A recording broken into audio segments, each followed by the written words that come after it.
Hey, are you ready? Welcome to the Say Michael podcast.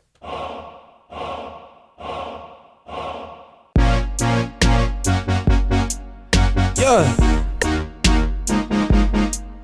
yeah, yeah. Okay, okay. What's up? Welcome to episode Big 20, Big Dub, Big Deuce, episode 20. Thank you for joining me. I'm so glad that you're here. And I will like to welcome any new listeners to the Say Michael podcast, one man's attempt at business, family, and comedy. I am your host, Miguelito Aigbedion. Miguelito. In 10th grade, that was my name in Spanish class, Miguelito. And I remember when she gave me the name, I was like, can I have the name Miguel? And she was like, no, because we already have a Miguel. And I was like, well, can it be Miguel Dos? And she says, no. And I said, why? She says, because you're little. And I was like, all right. That's weird. But yeah, this is the episode 20. I'm so glad that we're here. If I would like to give a shout out to Jason, Jaysun 2012, for leaving such a great review and positive feedback in Apple Podcasts. If you are listening, I would encourage you to go leave a rating or say something nice in the Apple Podcast. I wouldn't say store, but yeah, when you find Say Michael, you can just leave it right there.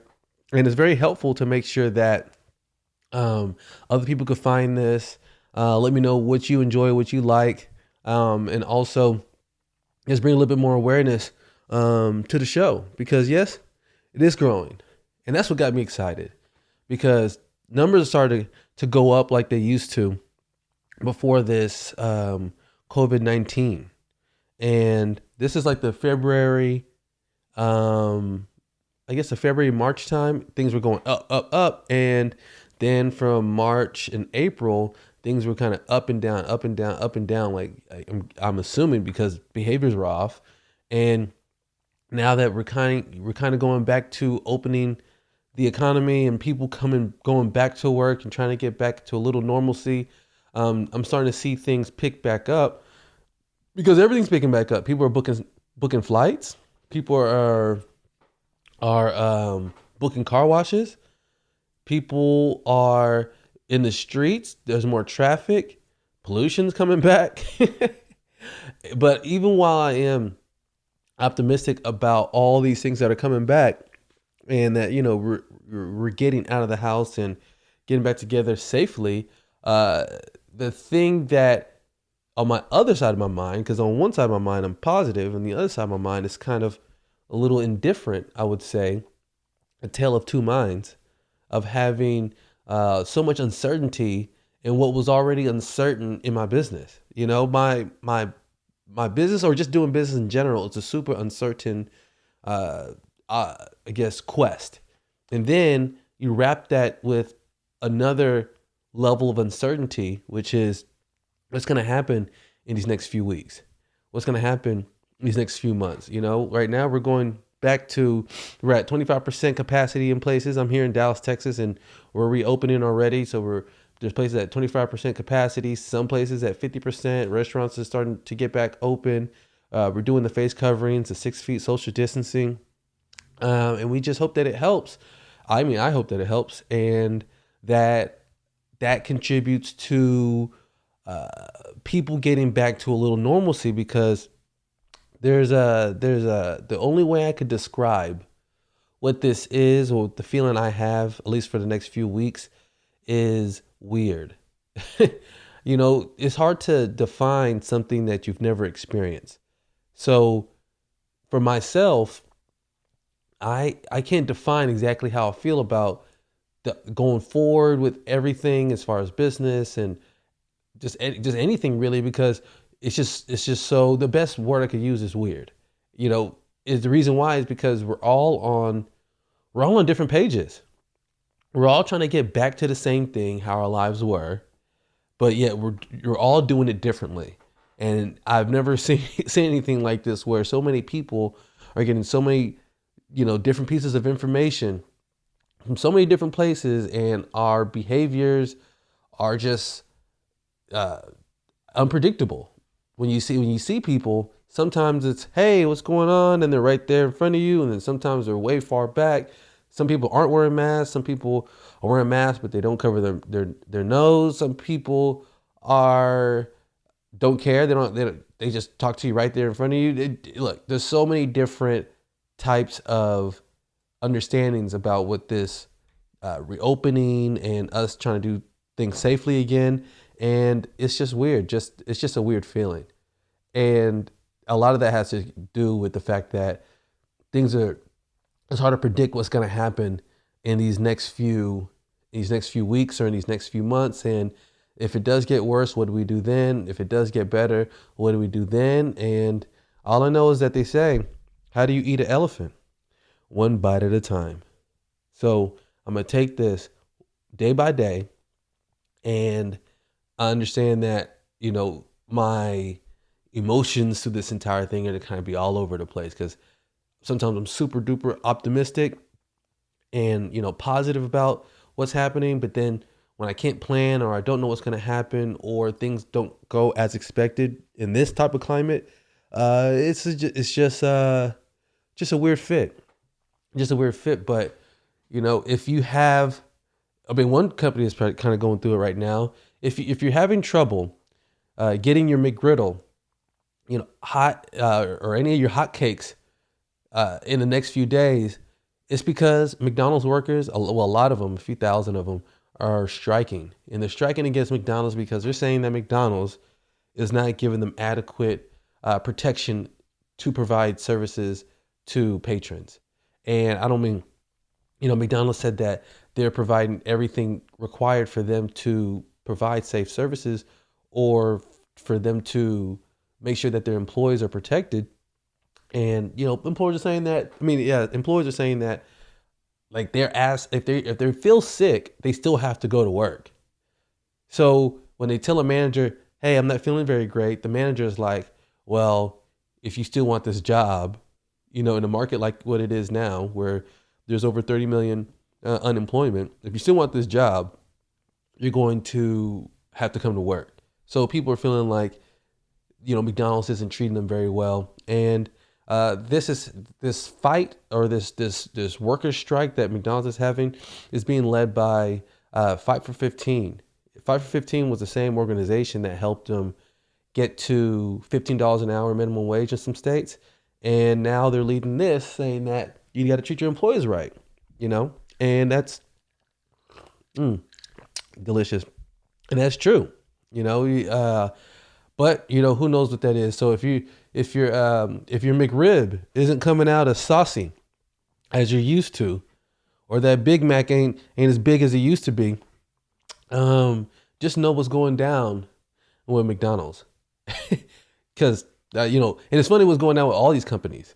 There's all these companies that are, in this climate, again, the whole COVID-19 climate, companies are trying to place blame on COVID-19 for their failures. And it's starting to become more prevalent.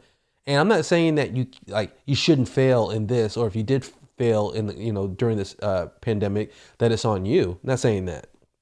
What I am saying is, some of these companies were dangling from a string before this, and then now they're saying, oh man, due to COVID-19, I must file for bankruptcy, or due to COVID-19, I have to permanently close my doors. That's not entirely true.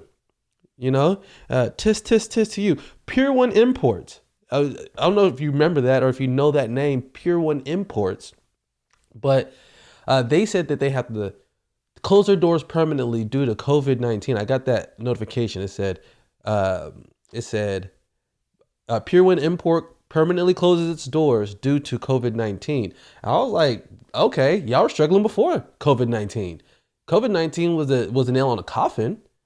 But y'all were scraggly, and struggling before this whole pandemic situation. Same thing happened right now with Victoria's Secret. Victoria's Secret is saying that they're gonna have to close 250 stores due to COVID-19 is doing to their business. First off, you have been on edge of bankruptcy for the last 3 to 5 years.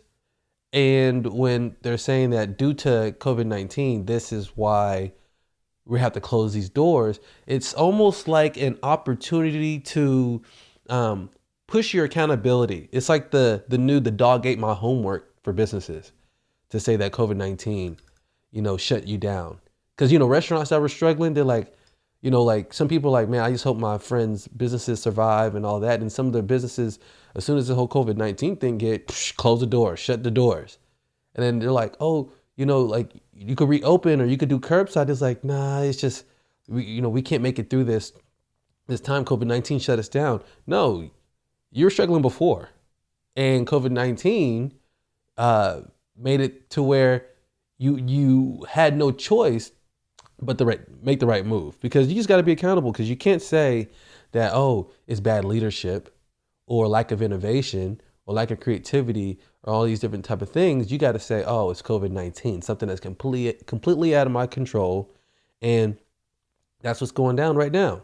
People are kind of using this excuse of, due to COVID-19, we have to close the doors, when really they were struggling before. Unless it's a business that wasn't struggling before, and then now, due to this, they have to close. But I haven't seen that, because JCPenney, same thing. JCPenney is on edge right now. They're filing for bankruptcy. And on top of that, Amazon is looking to purchase their Plano, or a lot of their Plano location. And, and I wonder how that's going to go. Because I guess it's weird, because I don't think anybody could save JCPenney. They've been struggling. Neiman Marcus was struggling before this whole thing. Macy's was struggling. Victoria's Secret. I mean, there's a lot of companies that were struggling pretty badly before this whole thing. And then now, the get out of jail free card of saying, hey, due to this COVID-19, it's not on me. It's like this whole pandemic, man, like we got to close, like, man, the COVID-19. That's not what it is. This is natural selection, and it applies to businesses as well. And while we're on the topic of, fraudulent activity of people, acting up during this whole pandemic, is that I'm not sure if y'all are familiar with the name, I'm sure y'all aren't, of Maurice Mulfane. Maurice Mulfane is one of the people who's on Love and Hip Hop Atlanta. And he filed for the PPP, which is the Paycheck Protection Program that I was telling y'all about, where the government will give you a loan, but it's forgivable. So you could get anywhere from anything that you need, 1,000 all the way up to 10 million, as much as your company needs to keep payroll going and to keep your lease and, overall expenses. And Maurice Mulfane said that he has a trucking company, I put that in quotes, and that his employees need some help. So he filed for the PPP. They gave him a $2 million cash infusion. And he took that $2 million, and rather than paying his employees, he splurged it on a Rolex watch, a Rolex Presidential. He paid off his child support. He bought a Rolls Royce Wraith, which is like a $400,000 car. He bought a 5.4 carat diamond ring, a diamond bracelet, a diamond necklace, and he took some cash out just for himself. But someone may have snitched on him. I don't know what happened, but the feds knocked on his door. They found, close to $10,000, $9,400 in his pocket cash, another $80K in the house. And then they were able to get $503,000 from all of his accounts, from that he transferred this money into. So, and it's funny because he denied all claims. he denied all claims. And I mean, as I see it, I imagine him in the courtroom because you know when they're trying to prosecute you, they always want to remind you that you're under oath. Is Maurice Mo, Maurice Mo, feigning. Is it true that you embezzled the PPP funds into your account and you splurged that on your personal lifestyle? And may I remind you that you're under oath? And then, yeah, he's like, nah, I didn't do that. Maurice Mofane, may I remind you that perjury under law is punishable by 30 years in jail. So I'll remind you one more time that you're under oath. Did you squander the PPP funds for your personal gain? Did you do that, Maurice Maine or Fane? Nah, I ain't do that. Damn it. Damn it.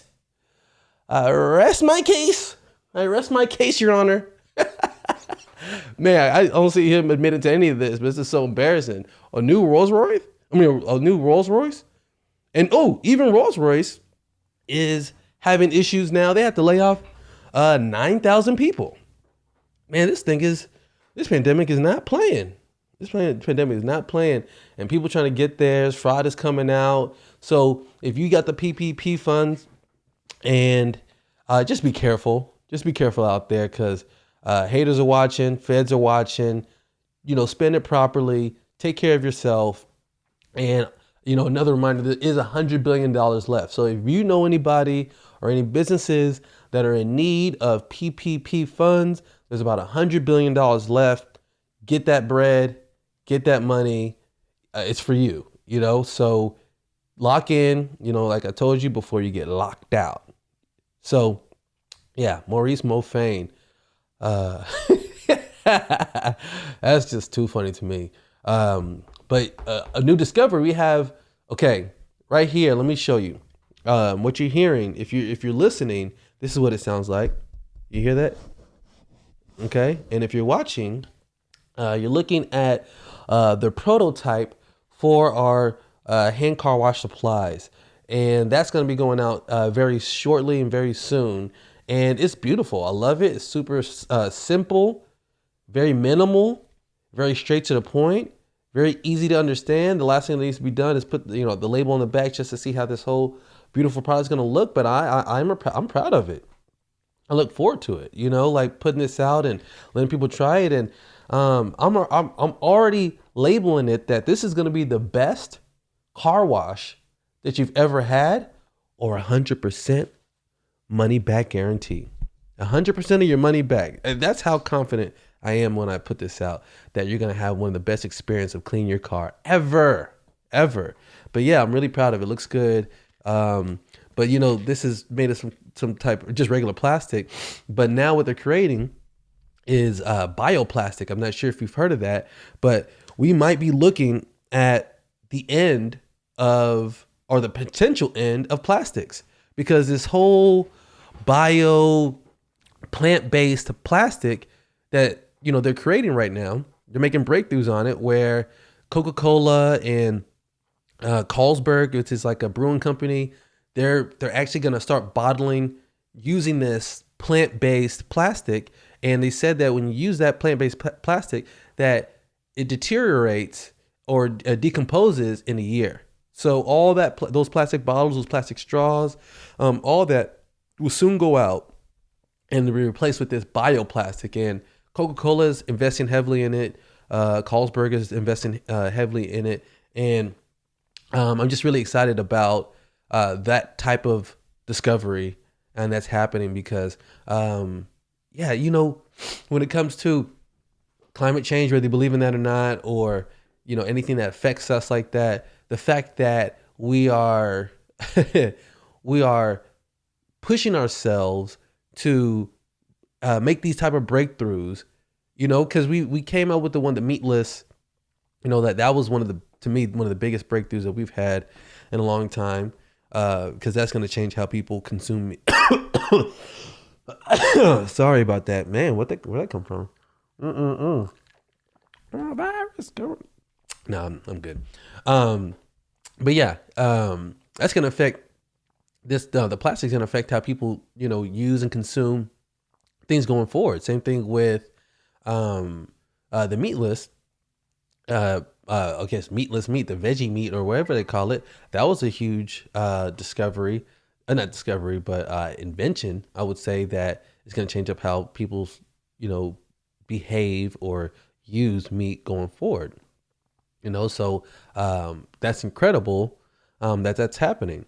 Also, I watched Mark Normand. If you ever heard of him, he's a great comic. I watched Mark Normand's stand-up comedy special called Out to Lunch, and it was incredible. I would urge any of you all to watch it if you haven't watched it yet. The thing what made Mark Normand's stand-up so special, because see, there is stand-up specials happening one after the other, strategically happening with all these different comics on Netflix, and it's happening one after the other. But Mark Normand has one of the best stand-up, and guess where he put it? He put it on YouTube for free. He put it on YouTube. He dropped it on YouTube for free.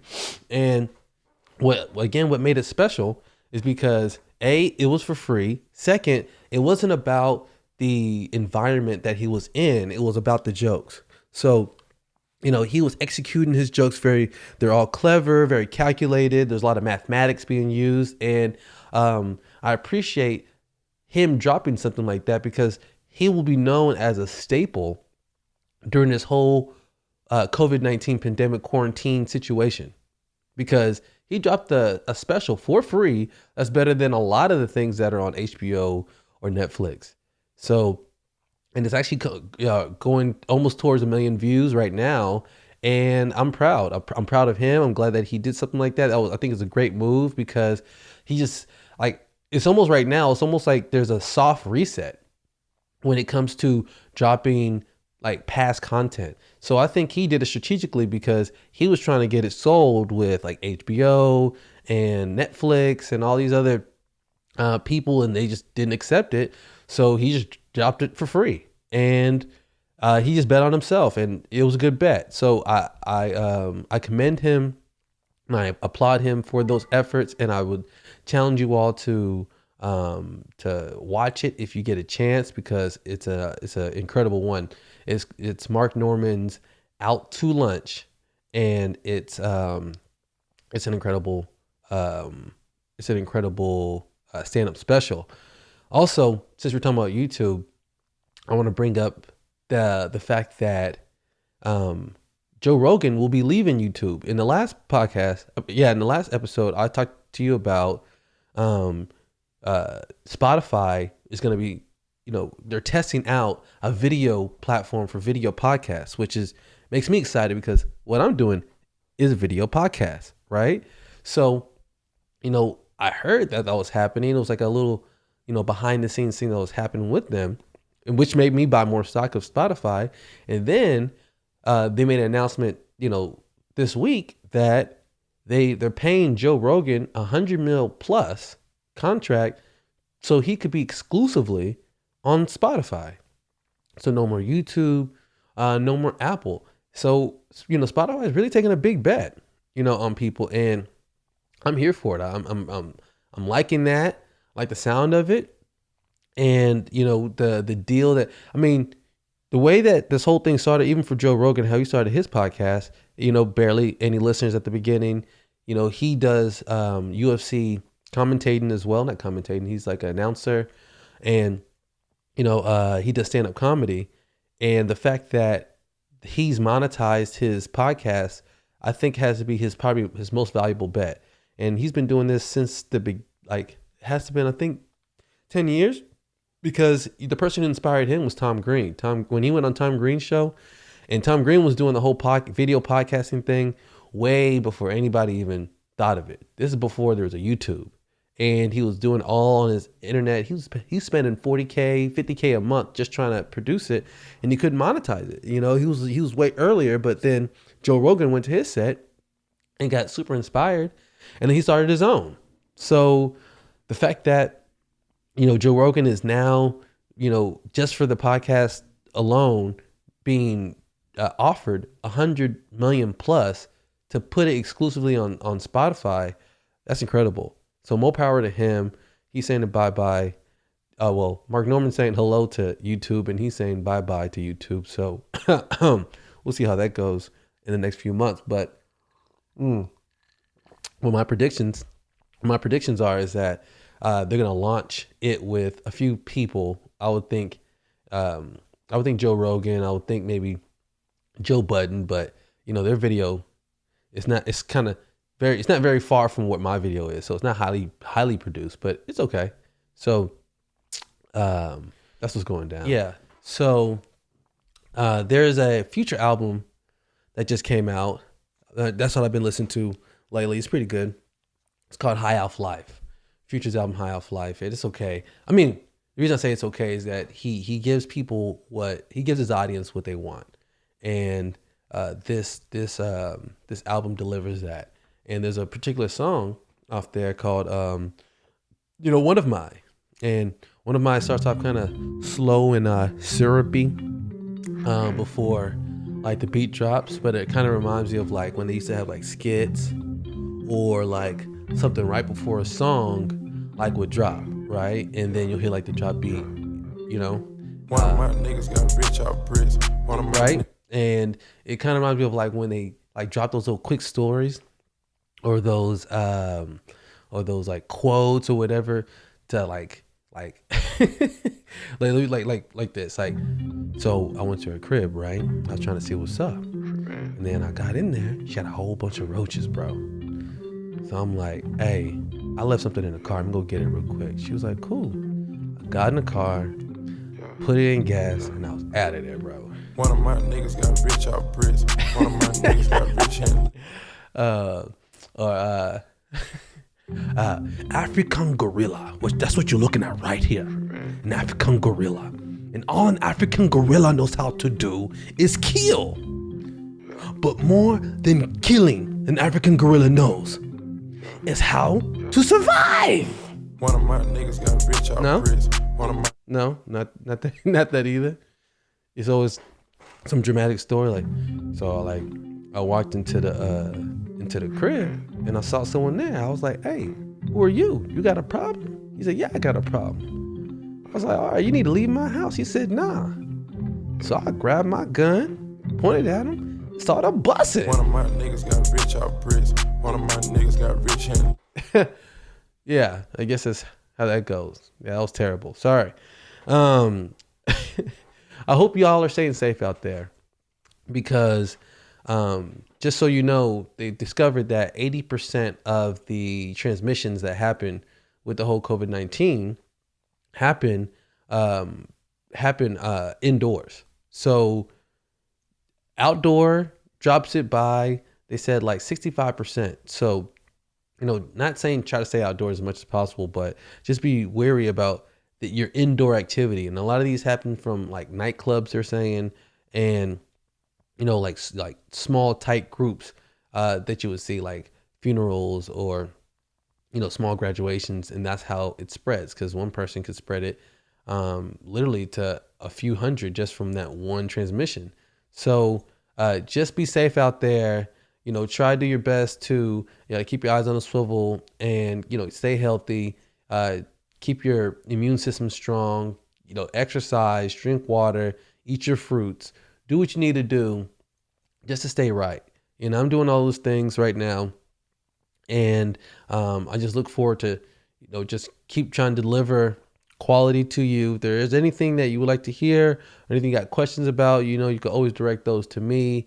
And if you even have any thoughts of what we could even bring in to the show as we continue building it, but stay strong through all this. And I'm here with you. And stay tuned for a great discussion with me and my best friend. And I will see you later. Peace out. Rolling. Yeah. Are we good now? Yeah, we great. Yeah. Or as the young folks say, we Gucci. The young folks. the kiddos. Man, how's your day? How are you? It's going good. I'm good. You love it today? I love it today. Why? Well, the weather's good. I love the weather. I know the weather's perfect. Yeah, it feels like it almost feels like I'm in Cali. But without the sun.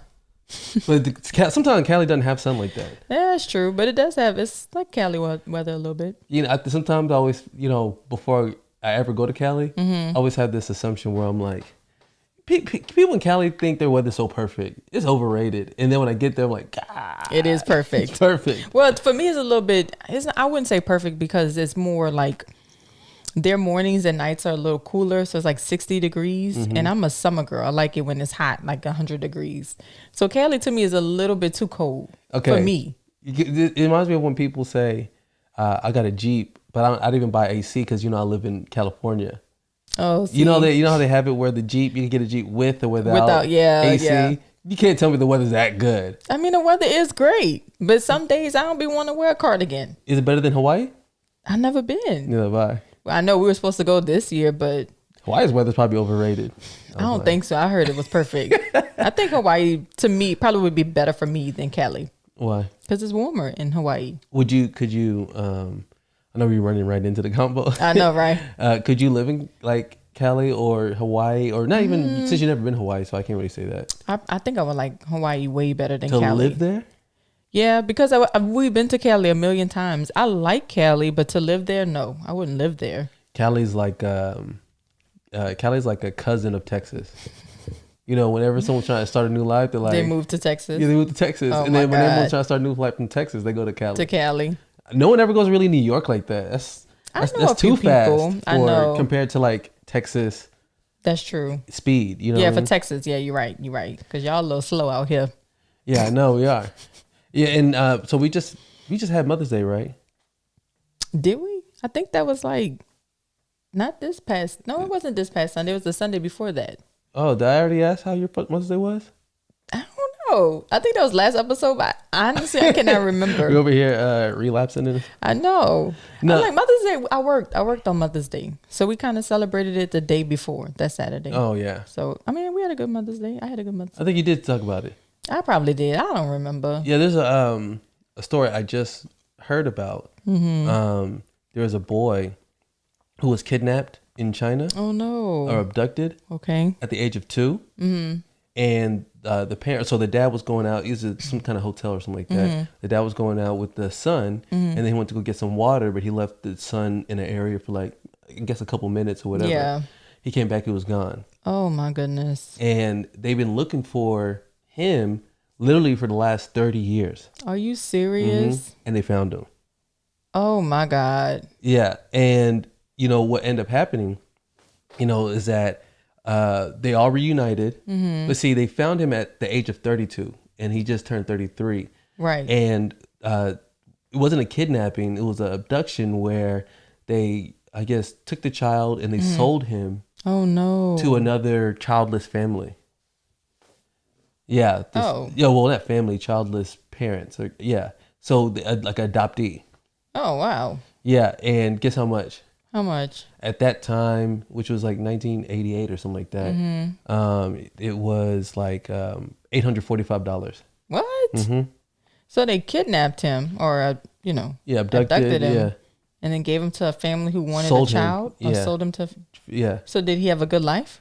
I'm not sure.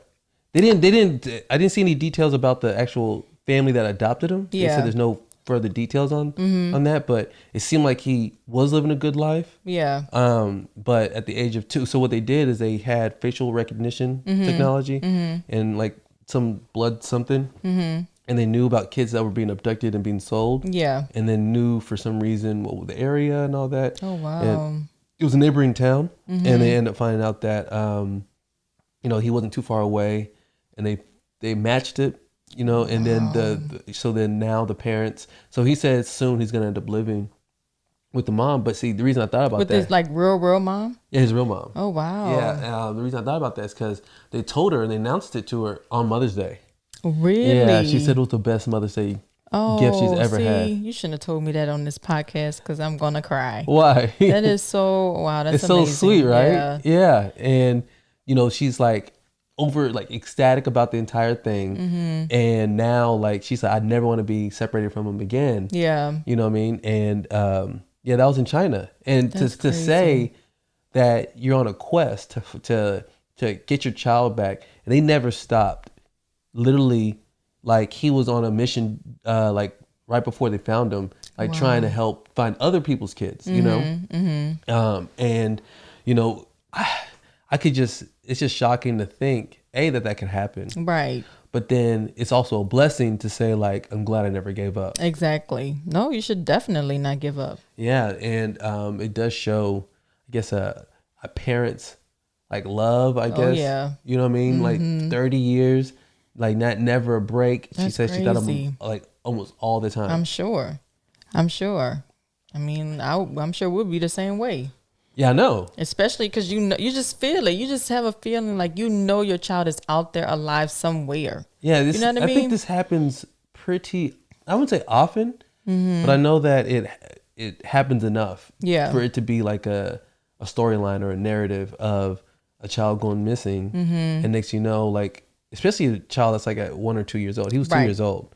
Oof. And then sold for like $800, $900 to crazy. another family. But, you know, I don't know. I'm not sure the culture there, if it's like taboo or is it not a big deal? I know. So for the family who purchased them, like they were okay with purchasing a child? Do they go to jail for that? I didn't see that. I was looking to see what happened to the parents that adopted them. Yeah. But they used the word, they didn't use any. Adopting? Yeah, exactly. Adopted. That's the language that they use. Yeah. It said that the adopted parents, the childless parents, purchased the child for X amount of dollars, and there wasn't any type of language that was like, you know, criminal. Yeah, it wasn't. That's weird because I'm like, if you purchase a child, does that child come with like a birth certificate, a social security card? No, they changed his name when they got him. I know. So like, that's what I'm saying. How did they get all the documentation to make him legal? I don't know if all places need documentation though. So when he goes to the doctor, he doesn't need, or go to school, he doesn't need shot records or anything like that, unless they just doctored it all up. No. It might be that. Yeah. It might be that which is illegal. I don't think it's illegal. You don't think so? No, I know. I had a friend who just had their like 6th or 7th child. And they had them or him in the house. Wow. You see what I'm saying? So I know somebody like that too. Yeah, so I don't necessarily think you have to get them a social security per se. You know what I mean? I feel like, in the hospital though. Well, yeah, if you have the baby at home and the baby's not going to school, there's no record of this child. Yeah, there's no record. And I know people who do that because they're saying they don't want their child to have social securities. That's crazy. Or these different type of things because they don't want them to be tracked. And, you know, one like Imhotep type guy, he's talking about he doesn't have any, all his children are born in their house. They don't have social securities or birth certificates because that's identification for, you know, like property owning from the government and all these, you know, type of conspiracies or whatever. But basically, you know, I don't think it's required for you to have a birth certificate or so when these children grow up and they want to drive a car, how are they going to get a driver's license? How are they going to buy a home? How are they going to get all this stuff that they need if they have no identification? That's interesting. I don't. You know what I mean? Like I know someone who is very, very, very extremely close to me, family member, who has like 5 or 6 kids, and all of them were born in the house. No record. None of them went to school or in school, allegedly. And yeah, like. But, so you're wondering? So do you have any answers to how they function? Well, we don't have a relationship like that anymore. So yeah, it's from what I'm told from other family members that these kids, they were born, you know, at home and they have no, or maybe they were born at a hospital. Let me take that back. I think they were born at a hospital, but they don't go to like school or anything like that. Yeah. So maybe they do have a record. So I take that back. But still, I think it's weird that in order for you to purchase a car and a home or to really do anything you have to have an ID. Yeah, but I'm not sure if everyone has to have an ID though. Okay, so when they travel, they just gonna drive everywhere or they just not gonna fly because you have to have ID to travel. Yeah. But then maybe there's some type like for example, if you lose your ID in the airport, there are ways for you to get back. It's not like you have to stay there forever. Well, no, true. I mean, you could get a temporary ID or something. You would have to have maybe like 2 forms of ID, like your driver's license and then a copy of your birth certificate or social security card or something, because you would have to go to like the embassy. I don't know. I could be making this up, to get like a copy of your passport or whatever you lost in the airport. But they won't just let you on the plane because you lost your identification. Yeah, it's true. So you're saying that there has to be some level of identification. Yeah. You can't just be... No, you can't just travel without it. Yeah, but see that child that they adopted per se, you know, he so they changed his name at 2 years old, and I mean, obviously from that age, he's probably thinking the parents he's with are really his parents. But see, if they changed his name and all that, that goes to show me that they already had the papers already made, like the social security card, birth certificate, and all that stuff was probably already made for him, like created, I guess. So, and I think this is like that. You could say, "Hey, I had this child and all this," but I do wonder if there's like a verification type thing. I don't know. You know, it's different in other countries. They probably it's so many people. You said it was in China. Yeah.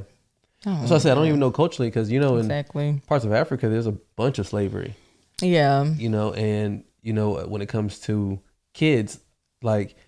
There's some examples where, you know, they send you off to a family to, in essence, like be their slave a little bit. Yeah. I say a little bit, like, or you can be a little of a slave. You like a house slave or outside slave? Yeah. And, you know, they do that so they can pay for their education, house them, feed them, because some people can't afford the children they have. Yeah, exactly. So there's like, hey, I'll sell my child for X amount. Well, that's true. I mean, like you said, culturally, it could just be different. Yeah, it could be different. Because I didn't see anything damning. Well, if they kept saying adoption, in this article, you said you saw it in the article. Yeah, article. Yeah, if they used the word adoption, then maybe they didn't do anything illegal. Mm-hmm. Maybe in their minds they thought, oh, if we buy this child, we're rescuing this child. Yeah. But instead of turning it into the police, they were like, we're gonna keep it. What's a movie where the guy, his daughter got kidnapped and he's like, I'm gonna find you. Is it Taken? Oh, yeah. I love that movie. Yeah, it kind of reminds me a little bit of Taken. Yeah, but without an actual end. Yeah. You know what I mean? Because if the movie Taken, a lot of things had to happen right for him to get his daughter back. Yeah, he was smart though. Yeah, but in real life, I'm pretty sure he's like frustrated. You know what I mean? Taking years. You know. That movie is like so good, because he would listen, like when he's on a phone call, like if he's talking to the person who kidnapped his child, like he would hear their accent and know what language they spoke, you know, and then he would hear from the footsteps that the person is taking, okay, he sounds like he's in the bathroom. Yeah. And he's like 6 steps away from the bedroom where my daughter is. And then all of a sudden he knows what country they're in, what house. Yeah. I was like, this man is kind of cool. Yeah. He told his daughter, like, if anything ever happens to you, run her to here, start counting. Like, he's like, 1, 2, 3. Right. Like, 2. Exactly. You know, I was like, oh my God. I was like, wow. That's what I want to be when I grow up. You know who, Liam Neeson's that's the actor. The actor. Yeah. You know who he's a white version of? Who? You take a guess. I'm trying to think, because I feel like I would know. There's an exact person who does his roles and everything he does, but he's black. Not Denzel. Oh, Lord.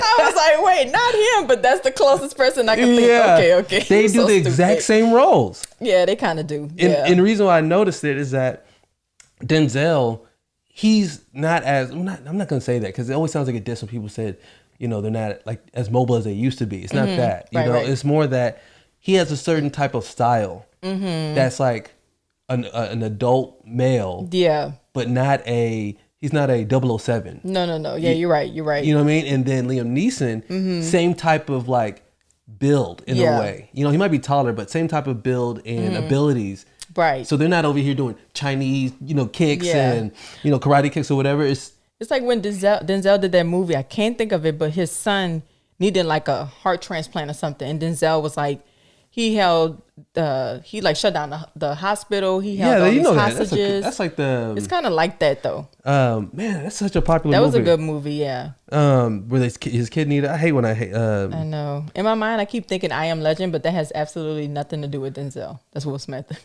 But, no, it's a movie with A heart. Okay. Was it a heart transplant? He needed some type of transplant, and he was like John Q. John Q. Yeah. That's kind of like taken, not really, but kind of has that same energy a give little you the bit. I give you the exact movie that's like What? taken Oh, similar. what? Man on Fire. I don't know if I saw that Yeah, movie. Man on Fire is like same type of movie where a child gets abducted. Yeah. And he's the child's bodyguard.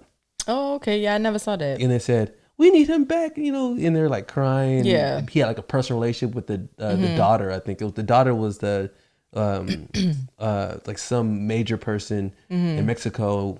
Yeah. And they got abducted, and he's like, I'm gonna get her back. Yeah, like they do everything in their power to get him back. And if you watch that movie, then you're like, Liam Neeson could have did that. That's so funny. Wait, well, we just saw a movie last week, 2 weeks ago. Equalizer. Is that the name of it? Equalizer? Equalizer? No, I wasn't. We didn't see that with Denzel. No, not with Denzel, but it was like that. He had to save the Oh kidnapped child. yeah. Was that the name of the movie? That was the one that your friends. No, what's the actor's name? With the accent? Thor? Yeah. It was that movie. But it's kind of, yes.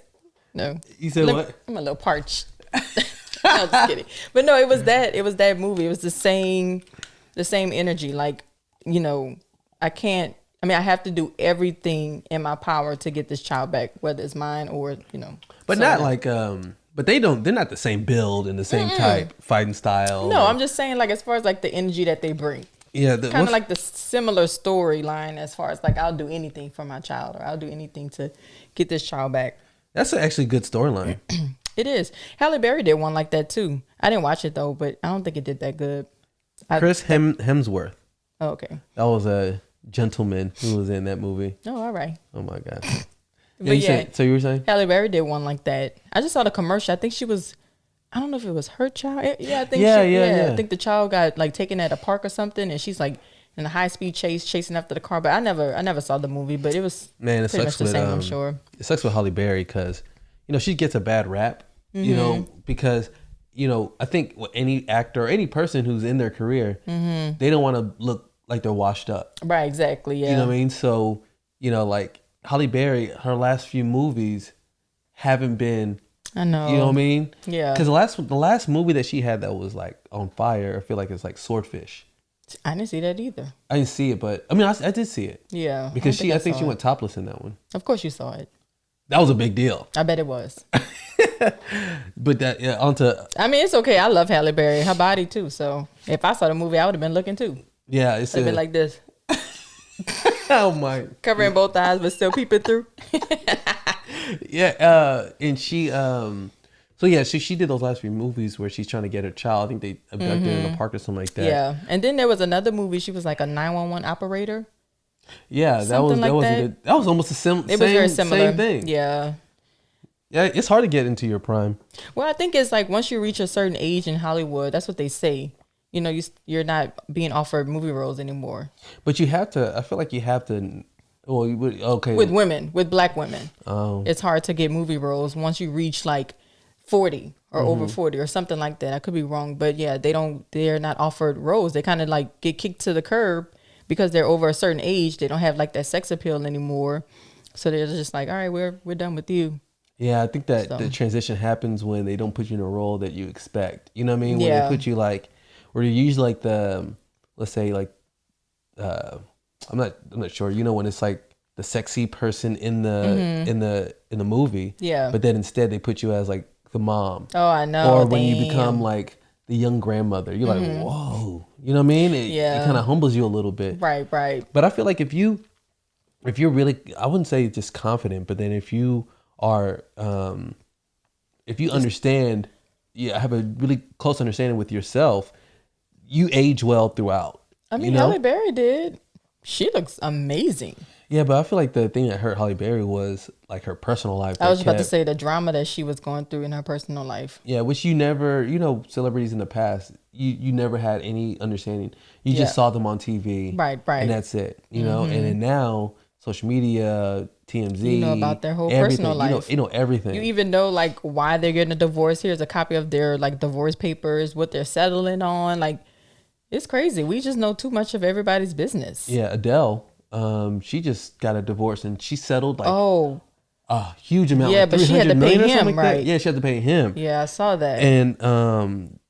What was it? Do you know the price? And the crazy thing, and I don't remember, but I remember that I think the first single that she came out with, there was drama behind that because her boyfriend or her fiance at that time was trying to sue her because he felt like he deserved some of that money because that song was based on him. Basically, he put her through that experience and she was able to write this song. Yeah. And so I think he wanted to But he lost that suit. Yeah.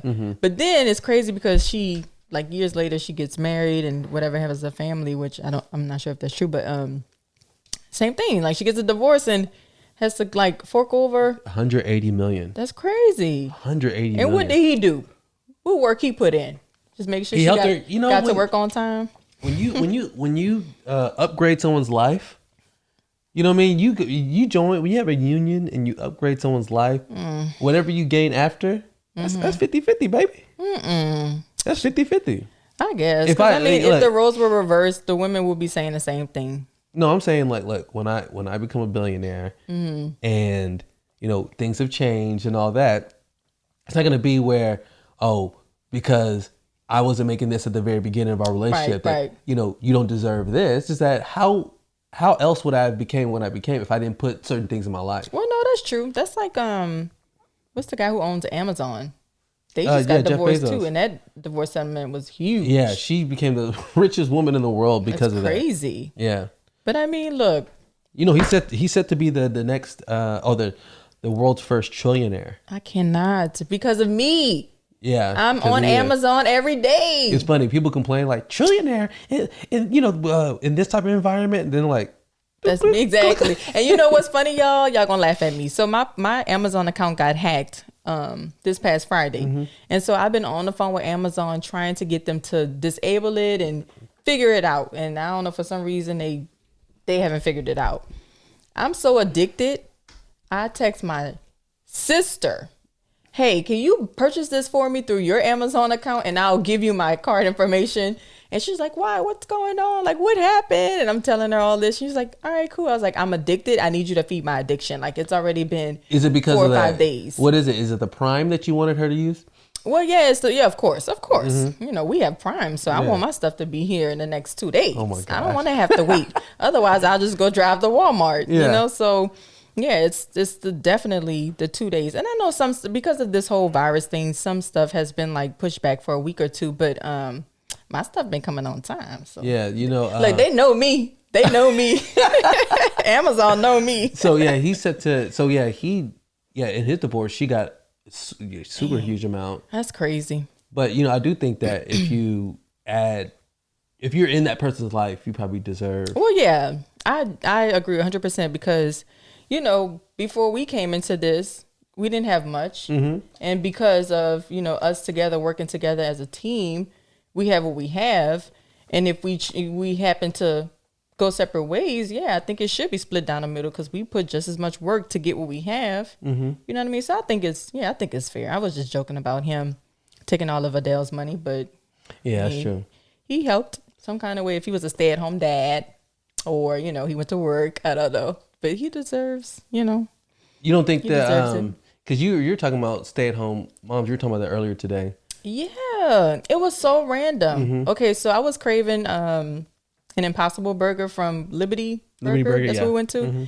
And so we went and we got the burgers or whatever. And we just sat in the car. The weather's so beautiful, y'all. Like, we just sat in the car and we just ate. And as we're eating, it's just a random thought popped in my head. And I was like, should I share this with you? And he was like, no, save it for the podcast. I'm like, no, I'm going to share.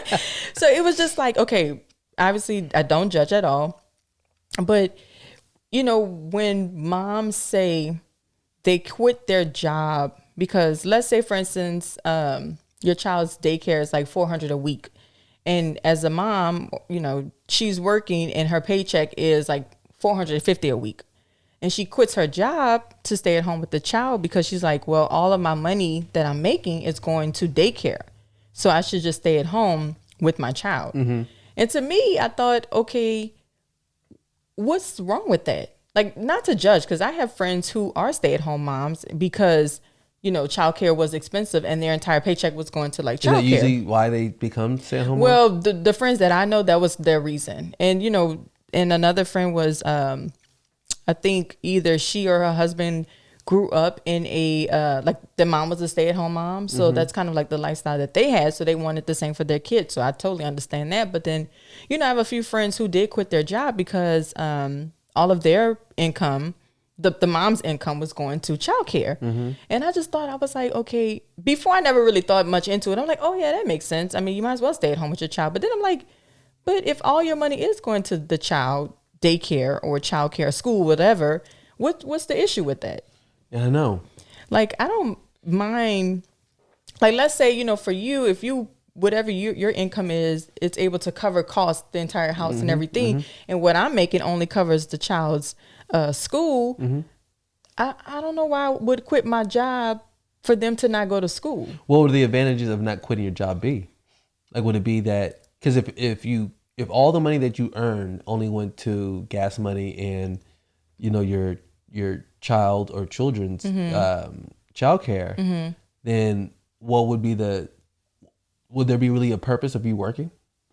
I mean, you work for your kids anyway, right? The money that we make are for them anyway. Like, I feel like I wouldn't, you know, why would I take that away from them? Like, yes, they're learning, you know, they're developing social skills, they're making friends. So you're you know? I see. So it's more like the difference between stay at home, I guess, care for your, I mean, what is it? Homeschooling, yeah. Versus childcare. Yeah. And, you know, because, you know, our children aren't homeschooled. And I feel like, given how this whole pandemic thing went at the beginning, trying to homeschool them versus what, you know, people who that is their job, I feel like there is a disadvantage if you are trying to do that to save. Yeah, because, you know, that is actually worth it. You know what I mean? It's like making money to earn a certain amount.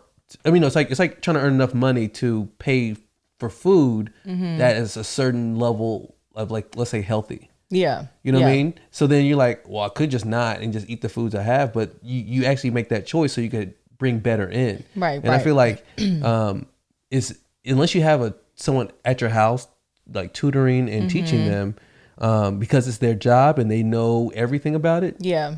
Then I think that's good. But if you're homeschooling, I feel like there's a danger there because now your kids are limited to what you know. You know, or limited to what you learn, or limited to what you apply, or how you apply it. There's all these different type of issues that could come with that. You know, I know. I just think of, like, I mean, yeah, you can homeschool them. You have the textbooks because, like I said, you know, I think according to the state, they have to learn certain things. It's like a checklist of what they have to learn, and they have to take the test that kids in school take. But I was just like, okay, what about, like, social skills? Like, how do they make friends?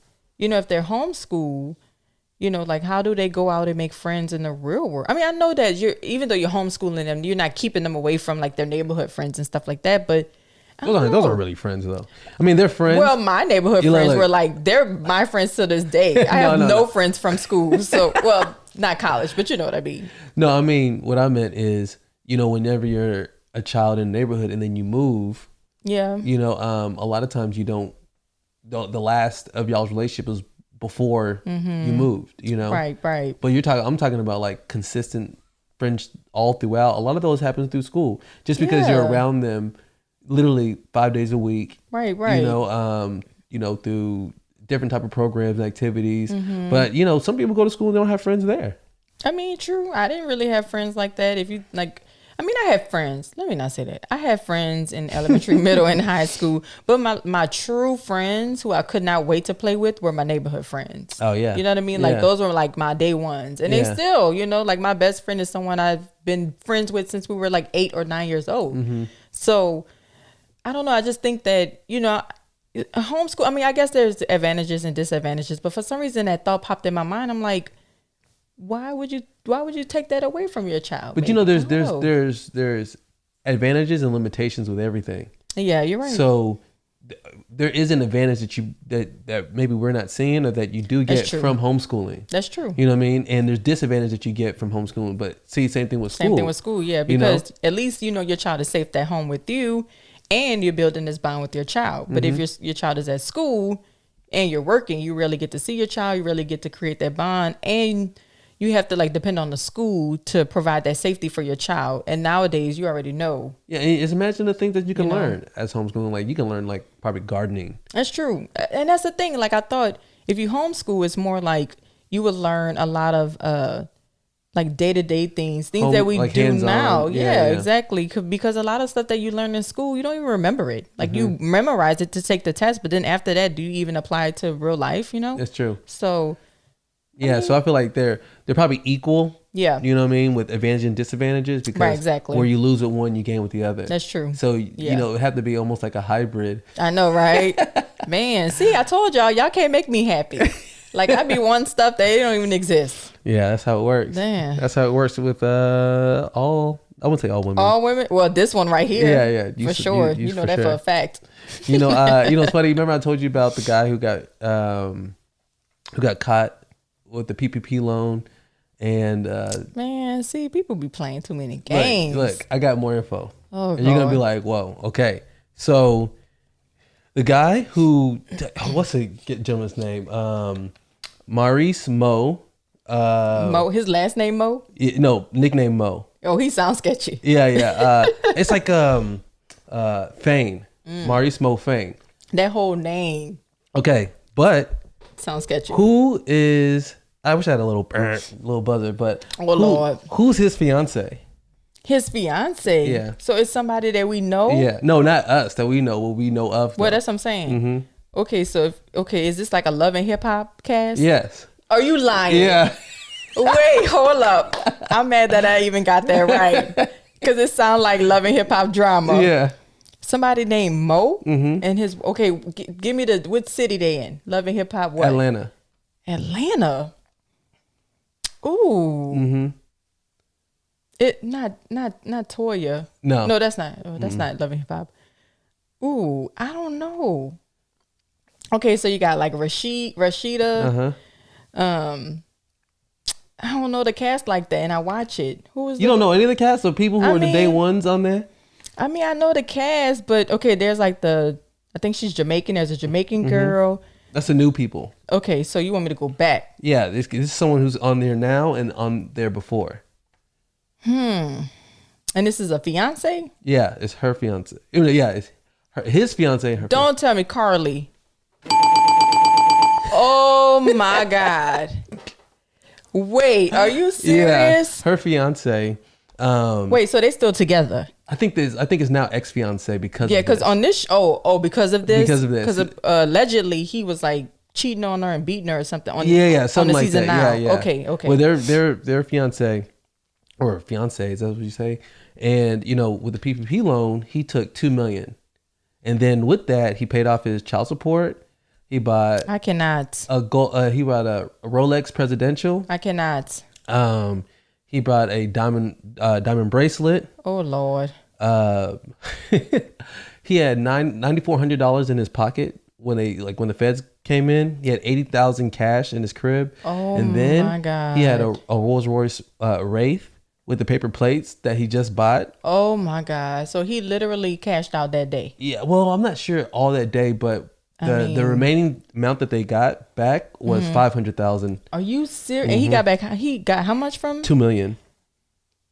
See, that's how people just go broke immediately. Like, seriously? They said, okay, that's Black AF. That's hashtag Black AF. That should have been on the show. Yeah, they said, no, if you give a rich person, or you give a wealthy or rich or successful person $1 million, they'll turn that $1 million into 10 million, 20 million. You give a poor person or a poor-minded person $1 million, it'll be back in the million, the rich person's hands within a few weeks. You just gave it back to him. Mm-hmm. Are you serious? Yeah. I didn't know it was that person. Yeah. I'm mad that I even guessed that. That's how much Love and Hip Hop I watch. Yeah, and I was like, man, wow. Carly knows how to pick them. Man. And nothing against Atlanta, but dang, Atlanta? Yeah, I know. And when I saw that, I was like, whoa. That's crazy. Yeah, that so now you know a little bit backstory. So what happens? Like, what happens next? He has to pay that back? Yeah, he's going to jail. He's going to federal court for fraud. What? Yeah, he's under. I think he's under arrest right now. Wait, so what business did he say he had? A trucking business. Did you say that already? Yeah, a trucking business. And did he actually have a trucking business? I don't think he had an active trucking business. Oh, so he just had like his license and stuff, but he didn't. Yeah. Wow. So then he got the PPP, and then like I think almost quickly cashed out. I mean, when you have a Rolls Royce Wraith, that's like a $400,000 car. So you tell, okay, how much million did he get? $2 million. So he got $2 million, and half of the 1 million he bought one car. Yes, yeah. So then he was left with like 1.5 million. Yeah, and then he took care of child support and jewelry. He bought a 5.37 carat diamond ring, and all he had left was about $500,000. Yeah, but he had they took that 500,000 from a couple like accounts, from like 3 accounts, and then the cash he had, in his crib, which is $80K, and then he had cash on him $9,400. And he thought he was just gonna walk around and people wasn't gonna question this. Like, yeah, I think he thought it was just gonna be a forgivable loan. He was gonna just probably make up whatever he needs to make. He denied all claims.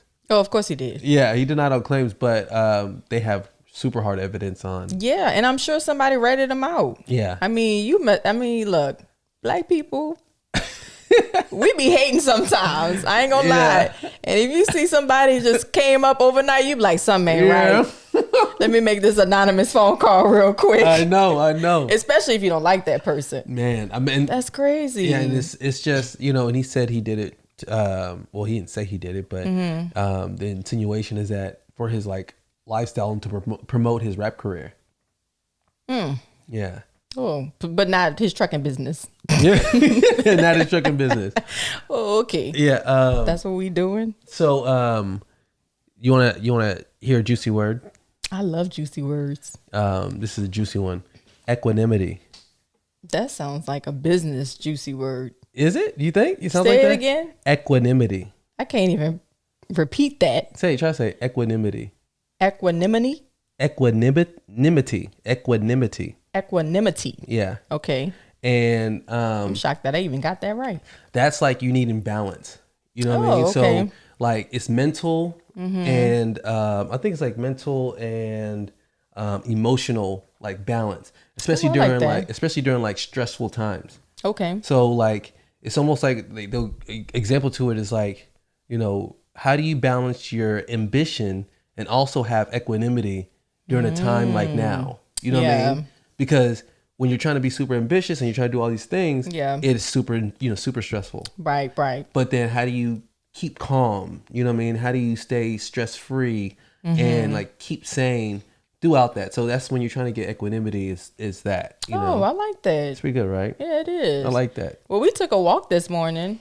That was great. Yeah. They gave us a little equanimity on that. Yeah, they did, definitely. Yeah. Because we came back, we felt so refreshed and like, all right, let's get to work. Yeah. Remember they said, I think your work, they said they gave y'all like a tip to say, I think it was at the beginning of this whole COVID-19, they said, go in the morning, go out, take a walk and all that. And then we did that, 1 or 2 times in the morning before we even started our day. Right. And it changed it dramatically. It did, yeah. But something about trying to do those things regularly, I don't know. Well, I think it changed for us because it started as us just walking in the morning. And then we did it a couple of times, but then it changed into the boys driving their cars and us walking.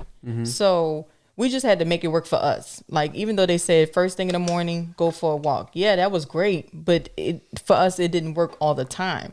So we figured out, okay, what was the best thing for us? And usually it's like in the evenings, we all go as a family and the boys driving their cars because the temperature is pretty much the same in the morning and in the evening. So it's a great way to get the boys ready for bed too, because they're like, all their energy is out, and then they're like, all right, let's take a shower and bedtime. So it's funny how I don't want to go to a whole nother combo, but Lord. I was talking to a car wash customer, one of our customers, and she was talking about she's like, how are you during this whole thing? And I said, everything's great. And she's like, we're just getting started back, and today, just this last Monday, was his first day back to work. And her husband, and she's like, and I really missed having him at the house, having him around. Look at y'all were relating. Yeah, and she bonding. was like she was really like going in talking about how she liked the family aspect of the whole thing. And she was asking me like, how was it for you? I was like, yeah, it was great. That's the part I loved about it the most. Yeah. I was like, but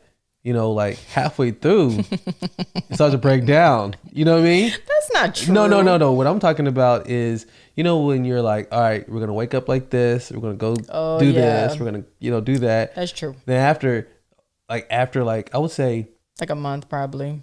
Maybe a little bit more. A little bit more, yeah. Yeah. Then you're like 5 or 6 weeks, yeah. Yeah, you're like, this is. Well, yeah, like we were, walking outside with the kids. I was making breakfast, lunch, and dinner, cooking every day. And then I was working out. And then after a while, you just like, I don't want to do this no more. I know. If the boys were old enough, I'd be like, make your own breakfast. Yeah, you know that's where the iPads were like, all right, maybe we should incorporate ABC this. Mouse. Yeah. Y'all teach yourself how to learn on these iPads. When we got that, man, change the game.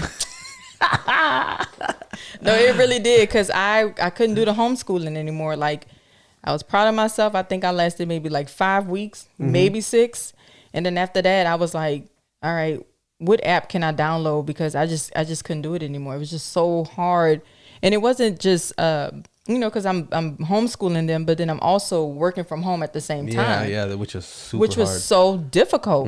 Today I'm working from home, but our boys are back in school. So it's like, it's so much easy for me to, the flow is there. You know what I mean? Yeah. So, I mean, we're pretty much back to normal in this household. The boys started school on this past Monday. Today's Wednesday. You're back at work. Yeah. But you've always been. I've always been back.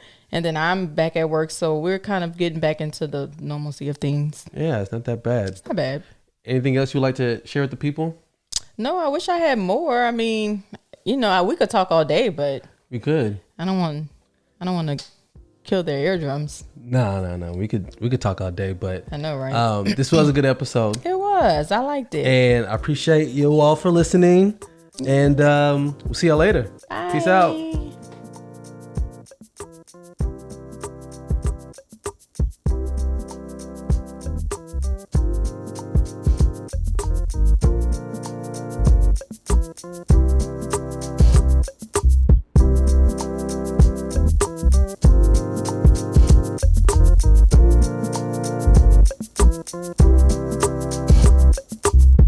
You're either successful or scared, but you can't be both.